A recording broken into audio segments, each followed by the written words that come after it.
Negosyante. Salitang masarap pakinggan. Pero sa likod nito ay mga hirap na pinagdaanan. Salitang akala ng lahat ay parati kang may pera. Salitang minsan ay gusto mo nang tumambling. Pero dahil sa salitang ito, ay patuloy kang lumalaban kahit gaano man kahirap. Dahil ikaw ay isang negosyante na patuloy pang nanangarap sa ikakaganda ng negosyo mo. Hindi po ibig sabihin na may negosyo ka o nagne-negosyo ka mayaman ka na. Mayaman lang po kami sa pangarap at pananalig na mabago ang pagmulong buhay namin.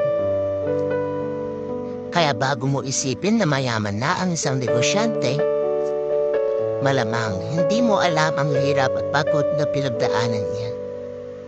Kaya sa mga negosyanteng patuloy lumalaban para sa kanilang mga pangarap, saludo po ako sa inyo.